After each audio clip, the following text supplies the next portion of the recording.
Hello everyone, मैं हूं Aastha from Learno Hub, the free learning platform, जहां पर आप पढ़ सकते हैं mathematics, science and social studies, और वो भी एकदम फ्री एट learnohub.com।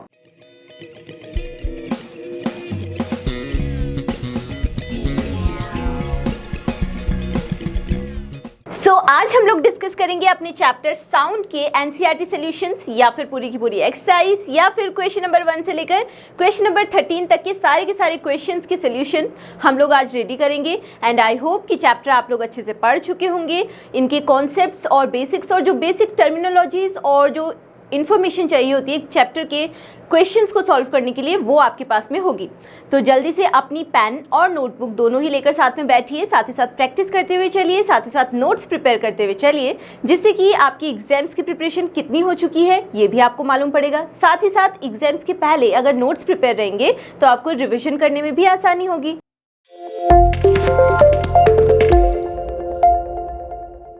इस एक्सरसाइज का जो हमारा क्वेश्चन नंबर 1 है, देखिए उसमें क्या बोला जा रहा है, चूज द करेक्ट आंसर। तो आपको कुछ ऑप्शंस दिए गए हैं, एक क्वेश्चन पूछा गया है और आपको सही आंसर पे टिक करना है। ठीक है, बहुत ही सिंपल सा क्वेश्चन है। देखिए, sound can travel through, sound कौन कौन से मीडियम से ट्रेवल कर सकता है? गैसेज ओनली, या फिर सॉलिड्स ओनली, या फिर लिक्विड्स ओनली, या फिर सॉलिड्स, लिक्विड्स एंड गैसेस।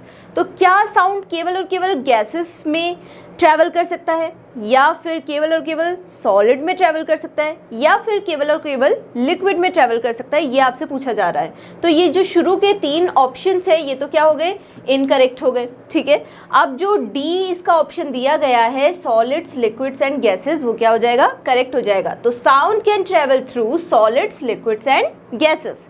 तो चलिए अब चलते हैं अपने क्वेश्चन नंबर 2 की तरफ। इस क्वेश्चन में हमसे पूछा जा रहा है, voice of which of the following is likely to have minimum frequency.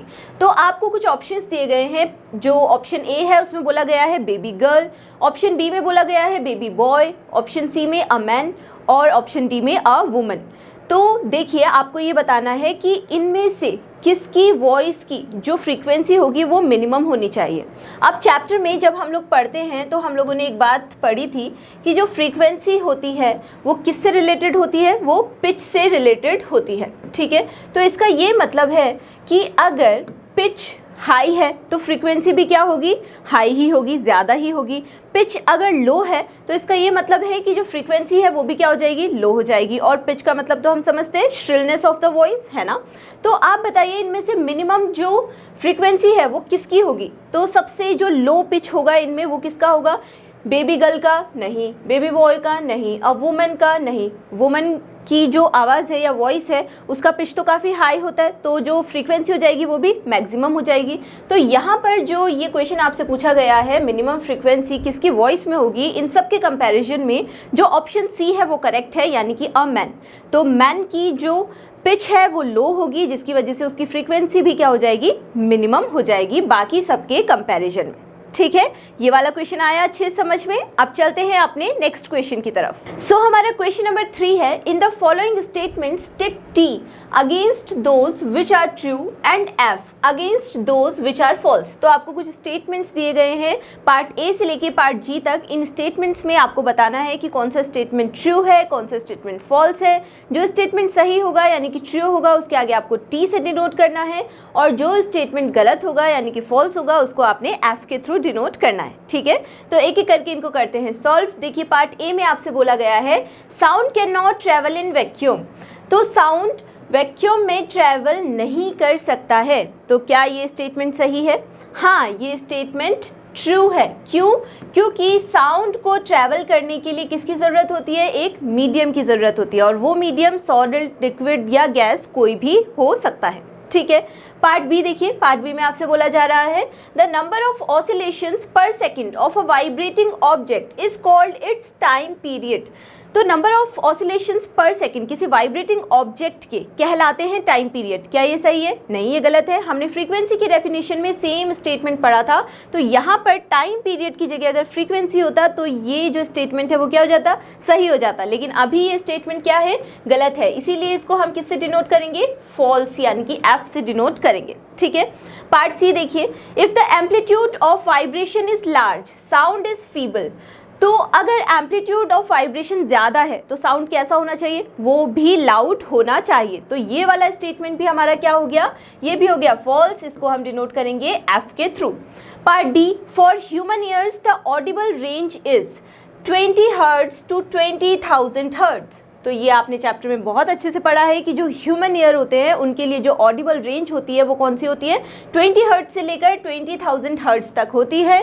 20 hertz से नीचे वाले साउंड को क्या बोला जाता है, इंफ्रासाउंड। 20,000 हर्ट्ज से ऊपर वाले साउंड को क्या बोला जाता है, अल्ट्रासाउंड, है ना। तो जो ह्यूमन ईयर की ऑडिबल रेंज है वो है 20 हर्ट्ज से लेकर 20,000 हर्ट्ज तक। तो ये वाला स्टेटमेंट क्या हो गया हमारा, ये हो गया ट्रू, यानी कि इसको हम टी से डिनोट करेंगे। ठीक है, आप देखिए part E, the lower the frequency of vibration the higher is the pitch. तो अभी इससे पहले वाले क्वेश्चन में भी हमने एक बात डिस्कस की थी कि जो पिच होता है या फिर जो फ्रीक्वेंसी होती है ये एक दूसरे के डायरेक्टली प्रोपोर्शनल होते हैं। अगर पिच हाई होगा तो फ्रीक्वेंसी भी हाई होनी चाहिए, अगर पिच लो होगा तो फ्रीक्वेंसी भी लो होनी चाहिए। जबकि स्टेटमेंट इसका उल्टा बोला जा रहा है। स्टेटमेंट में बोला जा रहा है कि अगर वाइब्रेशन की जो फ्रीक्वेंसी है वो लोअर है तो जो पिच है वो हाई होगा। तो क्या ये स्टेटमेंट सही होगा, नहीं, ये बिल्कुल गलत हो जाएगा।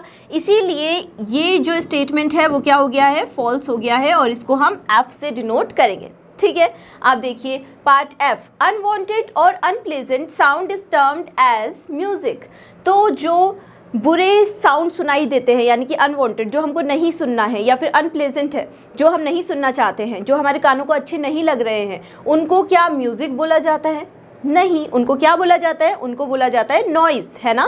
तो ये वाला जो स्टेटमेंट है वो भी क्या हो गया है, गलत हो गया है, और इसको हम एफ के थ्रू डिनोट करेंगे यानी कि फॉल्स। ठीक है, अब लास्ट स्टेटमेंट देखिए, नॉइस पॉल्यूशन में कॉज पार्शियल हियरिंग इम्पेयरमेंट। तो इसका ये मतलब है कि अगर नॉइस पॉल्यूशन होता है तो उसके थ्रू हमारे जो कान हैं वो ख़राब हो सकते हैं। क्या हो सकते हैं, हाँ हो सकते हैं, ये हमने चैप्टर में भी बहुत अच्छे से देखा है। तो ये वाला जो स्टेटमेंट है वो क्या हो जाएगा, ये हो जाएगा ट्रू, जिसको हम टी के थ्रू डिनोट करेंगे। ठीक है, तो ये सारे के सारे पार्ट्स आपको अच्छे समझ में आए क्वेश्चन नंबर 3 के।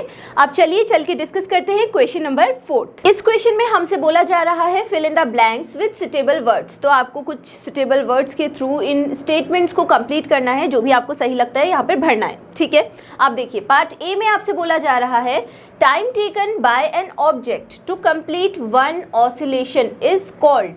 एक ऑब्जेक्ट को एक ऑसिलेशन कंप्लीट करने में जितना भी टाइम लगता है उसको क्या बोला जाता है। तो आपने चैप्टर ध्यान से पढ़ा है ना, तो आपको पता है कि इसको बोला जाता है टाइम पीरियड। तो आप यहाँ पर टाइम पीरियड नोट कर लीजिए।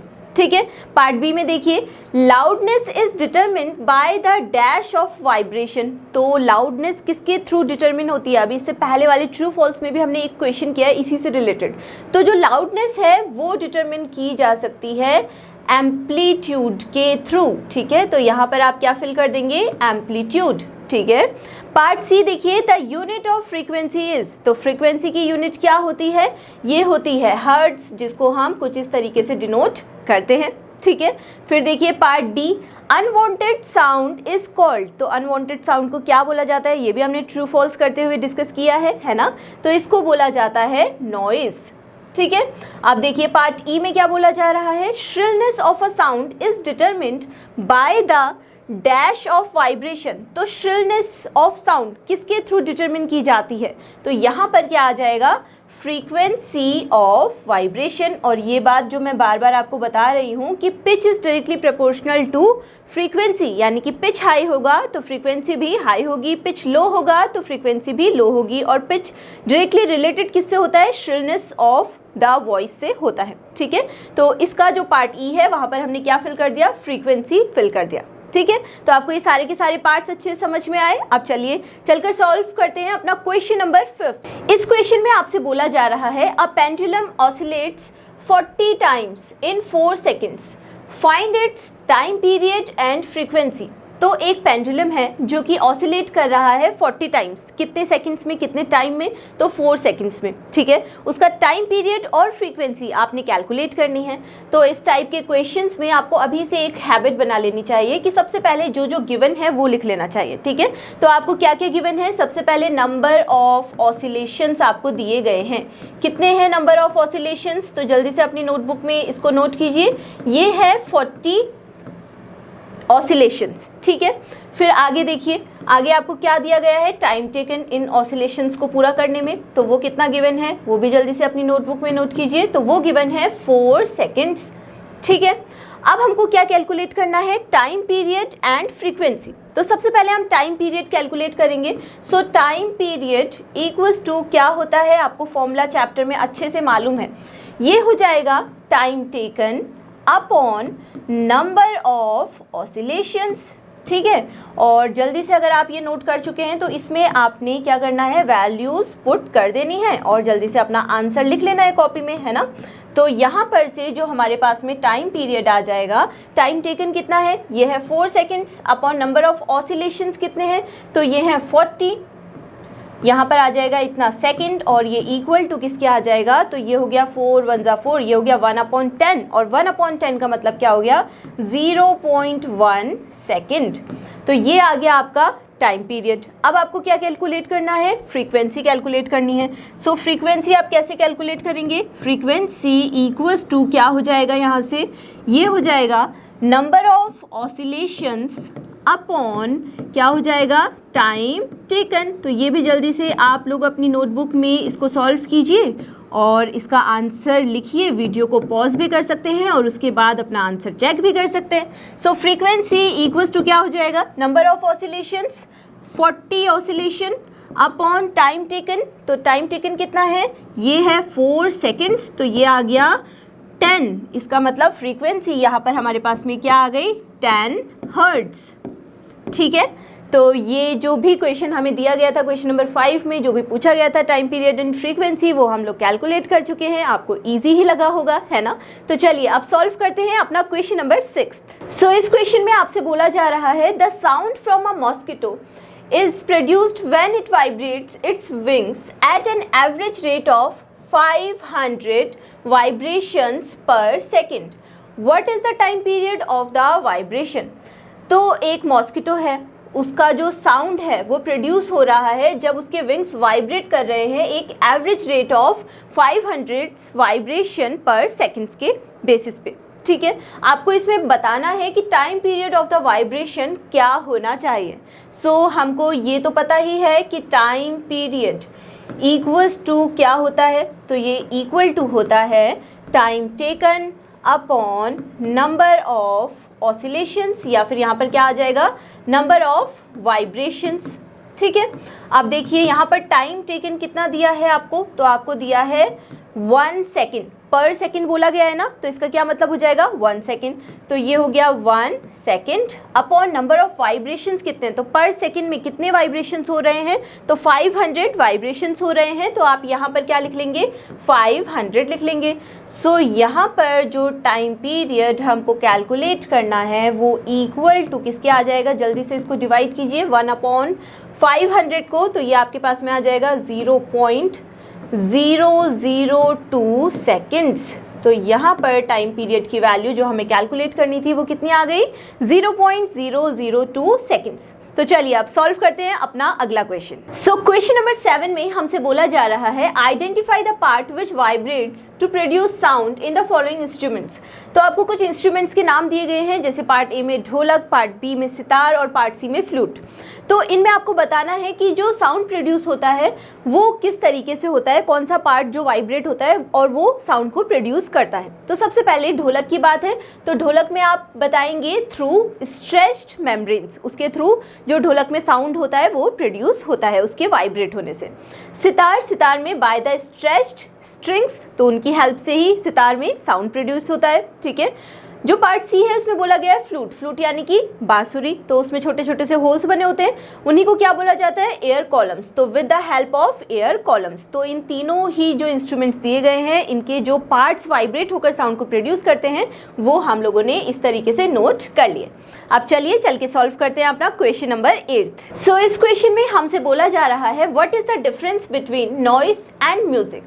Can music become noise sometimes? तो आपसे पूछा जा रहा है कि म्यूजिक और नॉइस में क्या डिफरेंस होता है, क्या कभी म्यूजिक नॉइस में कन्वर्ट हो जाता है, और उसको एग्जाम्पल देके हम लोग डिस्कस करेंगे। ठीक है, तो सबसे पहले जो इसका पार्ट ए है, पार्ट 1 है, जिसमें हमसे पूछा जा रहा है कि म्यूजिक और नॉइस के बीच में क्या क्या डिफरेंसेस होते हैं, तो वो हम लोग डिस्कस करते हैं, उसके बाद सेकेंड पार्ट सॉल्व करेंगे। ठीक है, तो सबसे पहले म्यूजिक के बारे में अगर हम बात करें तो हम क्या बोल सकते हैं कि it produces a pledging sensation. इसका क्या मतलब है कि जो म्यूजिक होता है वो हमें सुनने में अच्छा लगता है ना, तो ये हमारे लिए एक अच्छा सा साउंड प्रोड्यूस करता है, उसी को हम क्या बोलते हैं, म्यूजिक बोलते हैं। जबकि नॉइस क्या होता है, it is an unwanted and unpleasant sound. तो ये बिल्कुल भी जिसकी ज़रूरत नहीं है, जो हमारे लिए ख़राब हो सकता है ना, तो इस टाइप का जो साउंड होगा उसको हम क्या बोलेंगे, नॉइस बोलेंगे। ठीक है, साथ ही साथ आप इसका एक और डिफरेंस ये भी बता सकते हैं कि music is produced by nature, musical instruments etcetera. तो म्यूजिक जो प्रोड्यूस किया जाता है वो नेचर के थ्रू, या फिर जो म्यूजिकल इंस्ट्रूमेंट होते हैं जो कि बहुत ही प्लेजेंट साउंड हमें देते हैं, उनको ही क्या बोला जाता है, म्यूजिक बोला जाता है। हम डिस्कस कर चुके हैं, और उन्हीं के थ्रू ये प्रोड्यूस होता है। ठीक है, जबकि जो नॉइस होता है, it is produced by horns of vehicles, by machines etcetera. तो मशीन्स या फिर जनरेटर्स, इनकी वॉइस या जो इनसे साउंड निकलता है वो तो आपने सुना ही होगा, है ना, बहुत ज़्यादा हमारे कानों को वो सही नहीं लगता है। तो इस टाइप के अनप्लेजेंट साउंड को क्या बोला जाता है, नॉइस बोला जाता है। ठीक है, अब जो इसके सेकंड पार्ट में हमसे पूछा गया था, can music become noise sometimes? क्या जो म्यूजिक है वो नॉइस बन जाता है कभी कभी? तो क्या आप पार्टीज़ वगैरह में गए हैं? पहले तो जब नॉर्मल म्यूजिक चल रहा हो तब तो वो अच्छा लगता है, लेकिन कुछ टाइम के बाद जब उस म्यूज़िक के साथ में लोग भी शोर मचाने लगे, है ना, और वो भी म्यूज़िक को भी बहुत ज़्यादा लाउड कर दिया जाए, तो पार्टीज़ वगैरह में ये किस में कन्वर्ट हो जाता है, नॉइज़ में कन्वर्ट हो जाता है, जो कि हमारे कानों को अच्छा भी नहीं लगता है और हमारी हेल्थ के लिए भी क्या हो सकता है, बुरा हो सकता है, गलत इफेक्ट डाल सकता है। ठीक है, तो आप लिख सकते हैं music becomes noise when played at very large volumes, और इसके एग्जाम्पल में आप लिख सकते हैं इन पार्टीज। ठीक है, ये वाला क्वेश्चन आया अच्छे समझ में। अब चलिए चलकर सॉल्व करते हैं next question. So question number 9 में हमसे बोला गया है list sources of noise pollution in your surroundings. तो आपके आसपास में जो आपको नॉइस पोल्यूशन के सोर्सेज पता चलते हैं, दिखाई देते हैं, या जिन जिनसे नॉइस पोल्यूशन हो सकता है, ऐसी कुछ सोर्सेज की लिस्ट बनानी है, एग्जाम्पल्स देने हैं। तो आप इसमें बहुत सारे एग्जाम्पल्स दे सकते हैं, कुछ आपको इसके अलावा भी पता हो तो आप वो भी अपनी नोटबुक में नोट कर सकते हैं। तो कुछ हम लोग यहाँ पर देखेंगे कुछ सोर्सेज जिनसे नॉइस पोल्यूशन हो सकता है। देखिए, मशीन्स की आवाज़ जो साउंड वो प्रोड्यूस करती है उसके थ्रू भी क्या होता है, नॉइस पोल्यूशन होता है। बर्स्टिंग ऑफ क्रैकर्स यानी कि पटाखे या बम वगैरह जो हम जलाते हैं उनकी वजह से भी क्या हो सकता है, नॉइस पोल्यूशन हो सकता है। साउंड्स ऑफ व्हीकल्स, तो व्हीकल्स के साउंड के थ्रू भी नॉइस पोल्यूशन हो सकता है। Television and transistor radios at high volumes, तो हाई वॉल्यूम्स पे तो कोई भी चीज़ चलाओगे आप, म्यूजिक भी चलाओगे, जैसे कि हमने पार्टीज़ वाला जो एग्जाम्पल लिया था वैसे ही, तो उससे क्या हो सकता है, नॉइस पोल्यूशन हो सकता है, क्योंकि वो साउंड हमारे कानों को अच्छा नहीं लगता है और उससे बुरे इफेक्ट्स हो सकते हैं। ठीक है, सम किचन एप्लियंसेस जैसे कि मिक्सर एटसेट्रा, तो इनके थ्रू भी क्या होता है, नॉइस होती है बहुत, जो कि हमारे कानों को नहीं अच्छी लगती है ऐसी वाली, तो इसलिए इसको भी आप नॉइस पोल्यूशन के जो सोर्सेज हैं उसके एग्जांपल्स में लिख सकते हैं। कूलर्स एटसेट्रा, तो घर में जो कूलर्स वगैरह हम लोग यूज़ करते हैं उनके थ्रू भी नॉइस पोल्यूशन होता है। तो इस क्वेश्चन में जो भी आपको लिस्ट बनानी थी सोर्सेज की, वो हम लोग ने कुछ लिस्ट इसमें बनाई, कुछ जो एग्जांपल्स थे हमने लिए। इसके अलावा जो भी आपको और भी कुछ सोर्सेज पता हों या फिर याद आए तो आप अपनी नोटबुक में उनको नोट कर लीजिएगा। ठीक है, तो चलिए चलते हैं अपने क्वेश्चन नंबर 10 की तरफ। सो इस क्वेश्चन में देखिए हमसे क्या बोला गया है, explain in what way noise pollution is harmful to human के लिए जो नॉइस पोल्यूशन है वो क्यों बुरा होता है, क्यों हार्मफुल होता है, ये हमको बताना है। तो सबसे पहली बात तो आप ये लिख के स्टार्ट कर सकते हैं कि health disorders caused by noise pollution. तो नॉइस पोल्यूशन के थ्रू क्या हो सकते हैं, हेल्थ डिसऑर्डर्स हो सकते हैं, और इसी वजह से ये क्या कर रहा है, ह्यूमन के लिए हार्मफुल हो रहा है या फिर उन पर बुरा इफेक्ट डाल सकता है। ठीक है, अब हेल्थ डिसऑर्डर्स में कौन कौन से आप लिख सकते हैं, तो आप लिख सकते हैं lack of sleep, hypertension, anxiety, nervousness, या फिर जो सबसे बुरा इफेक्ट जो नॉइस पोल्यूशन ह्यूमन पर डाल सकता है वो क्या हो सकता है, if a person exposed to a loud sound continuously may get temporary और even permanent impairment of hearing. तो अगर कोई इंसान हमेशा ही लाउड साउंड सुन रहा है, कॉन्टिन्यूसली उसका यूज़ कर रहा है, तो या तो वो पार्शियली या फिर परमानेंटली जो हियरिंग इम्पेयरमेंट है यानी कि उसको सुनाई नहीं देने लगेगा, इस टाइप की प्रॉब्लम से वो गुजर सकता है या फिर ऐसी प्रॉब्लम्स वो फेस कर सकता है। ठीक है, तो ये वाला क्वेश्चन आया आपको अच्छे से समझ में, तो आपने नोट भी किया होगा नोटबुक में, है ना। तो चलिए अब चलते हैं अपने क्वेश्चन नंबर 11 की तरफ। इस क्वेश्चन में आपको एक सिचुएशन दी गई है और आपको बताना है कि आप उस सिचुएशन को कैसे हैंडल करेंगे और उसके लिए आपको एक्सप्लेनेशन देना है। देखिए क्या बोला गया है, your parents are going to buy a house, they have been offered one on the roadside and another 3 lanes away from the roadside. Which house would you suggest your parents should buy? Explain your answer. तो आपके parents एक घर खरीदने के लिए जा रहे हैं, ठीक है। अब उनको ऑफ़र हुआ है एक घर जो कि बिल्कुल रोड साइड पर है यानी कि रोड के किनारे पर है, और दूसरा घर जो कि 3 लेन्स अवे है फ्रॉम द रोड साइड। तो उन्हें कौन सा घर खरीदना चाहिए, आप क्या सजेस्ट करेंगे अपने पेरेंट्स को कि आप कौन सा घर लो, और ऐसा आप क्यों सजेस्ट करेंगे, इसके लिए आपको एक्सप्लेनेशन देनी है। तो बहुत ही इजी है, पूरे चैप्टर में म्यूज़िक, नॉइज़, अच्छा साउंड, बुरा sound, pleasant sound, unpleasant sound, ये सब आप लोग पढ़ चुके हैं। तो आप इसका इजीली आंसर कर सकते हैं और अपने थ्रू भी आप लॉजिकल वे में सोचते हुए भी इसका आंसर कर सकते हैं।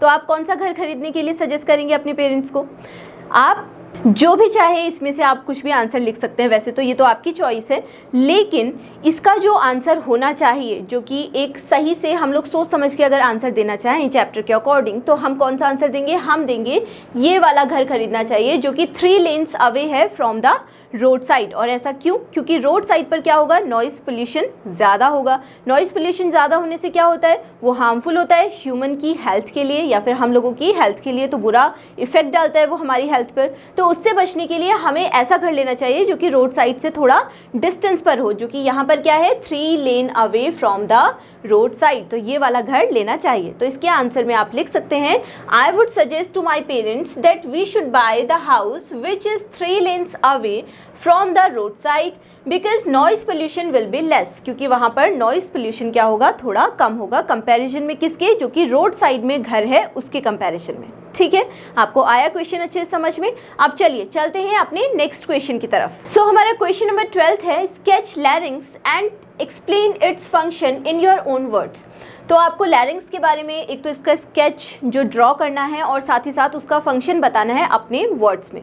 तो सबसे पहले तो जो लैरिंग्स होता है वो कहाँ पर होता है, वो होता है ट्रैकिया के ऊपर, और यहाँ पर ये थायराइड ग्लैंड भी हमको नज़र आ रही है। ठीक है, तो कैसे जो साउंड का प्रोडक्शन है वो इसके थ्रू हो पाता है, ये आपको एक्सप्लेन करना है। तो देखिए, इसको आप लोग अपनी नोटबुक में नोट करते हुए भी चलेंगे क्योंकि बहुत ही इंपॉर्टेंट क्वेश्चन है। जो लैरिंग्स होता है उसको बोला जाता है वॉइस बॉक्स। और वॉइस बॉक्स क्यों बोला जाता है, because it is responsible for the voice produced, क्योंकि इसके थ्रू ही जो हमारी वॉइस है वो क्या होती है, प्रोड्यूस होती है। ठीक है, फिर देखिए, 2 vocal cords are stretched across the voice box or larynx in such a way that it leaves a narrow slit between them for the passage of air। तो क्या होता है, एक विंड पाइप होता है या फिर एक नैरो स्लिट होती है, ठीक है, और यहाँ पर 2 vocal cords होती हैं। तो यहाँ से जो ये लंग्स हैं, जैसे ही ये एयर को क्या करते हैं, प्रोड्यूस करते हैं, तो वो विंड पाइप के थ्रू क्या होती है, इन वोकल कॉर्ड्स पर जाकर इनको वाइब्रेट करती है और जिससे कि क्या होता है, साउंड प्रोड्यूस होता है। तो नेक्स्ट आप लिख सकते हैं, when the lungs force air through the slit the vocal chords vibrate producing sound. और साथ ही साथ साउंड अलग अलग क्यों होता है, सबकी वॉइसेस अलग अलग क्यों होती हैं, तो देखिए, muscles attach to the vocal cords make the cords light और लूज। तो जो मसल्स होती हैं जो कि वोकल कॉर्ड्स के साथ में क्या होती हैं, अटैच रहती हैं, वो क्या करती हैं, वो कॉर्ड्स को लाइट या फिर लूज टाइप से बनाती हैं। तो अगर जो वोकल कॉर्ड्स हैं वो टाइट और थिन होंगी तो डिफरेंट टाइप का जो वॉइस ऑफ क्वालिटी होगा वो होगा, और अगर जो ये मसल्स हैं वो लूज या फिर थिक होंगी तो डिफरेंट टाइप का जो वॉइस क्वालिटी है वो क्या होगा, प्रोड्यूस होगा। ठीक है, तो ये क्वेश्चन आया अच्छे समझ में। अब चलिए करते हैं डिस्कस अपना आज के डिस्कशन का जो लास्ट क्वेश्चन हमारा है उसको। आज के डिस्कशन का जो हमारा लास्ट क्वेश्चन है वो है क्वेश्चन नंबर 13 और उसमें देखिए क्या पूछा जा रहा है। Lightning and thunder take place in the sky at the same time and at the same distance from us. Lightning is seen earlier and thunder is heard later. Can you explain why? तो आपने देखा होगा जब भी जो बिजली चमकती है वो हमेशा पहले चमकती है और जो थंडर होता है उसकी आवाज़ हमें क्या होती है, बाद में सुनाई देती है। तो ऐसा क्यों होता है ये आपसे पूछा जा रहा है। तो इसके आंसर में आप लिखेंगे कि जो स्पीड ऑफ साउंड होता है वो 330 मीटर पर सेकेंड होता है, ठीक है, यानी कि साउंड की जो स्पीड है वो इतनी है। लेकिन जो स्पीड ऑफ लाइट है वो देखिए 3 × 10⁸ मीटर पर सेकेंड। तो ये वाली जो स्पीड है यानी कि जो लाइट की स्पीड है वो स्पीड ऑफ साउंड से क्या है, बहुत ज़्यादा है। इसीलिए जो लाइटनिंग है वो जल्दी से हमारे पास में पहुंच जाएगी, हमें जल्दी से दिखाई दे जाएगी। जबकि जो स्पीड ऑफ साउंड है क्योंकि वो उसके कंपैरिजन में कम है तो हमें थंडर बाद में सुनाई देगा। इसीलिए आप लिख सकते हैं light travels much faster than sound, क्योंकि लाइट साउंड से बहुत ज़्यादा तेज़ी से चलती है साउंड के कंपैरिजन में। That is why lightning is seen earlier and thunder is heard later. और इसीलिए जो लाइटनिंग है वो पहले दिखाई देती है और थंडर हमें बाद में सुनाई देता है, ठीक है। सो आई होप कि आपने आज का जो भी डिस्कशन है वो अच्छे से एंजॉय किया होगा, अपनी नोट्स भी प्रिपेयर किए होंगे और साथ ही साथ खूब ढेर सारी प्रैक्टिस भी की होगी। तो अब हम लोग मिलेंगे अपने नेक्स्ट डिस्कशन में जिसमें हम कुछ और क्वेश्चन सॉल्व करेंगे या फिर कुछ और चैप्टर्स के जो सॉल्यूशंस हैं वो साथ ही साथ सॉल्व करेंगे, खूब ढेर सारी प्रैक्टिस भी करेंगे। तब तक के लिए आप खूब सारी पढ़ाई करते रहिए, खूब सारी प्रैक्टिस करते रहिए, अपने नोट्स प्रिपेयर करते रहिए और हमारे साथ बने रहिए, क्योंकि ये तो आप जानते ही हैं कि लर्न नो हाउ फ्री है लेकिन बेस्ट है।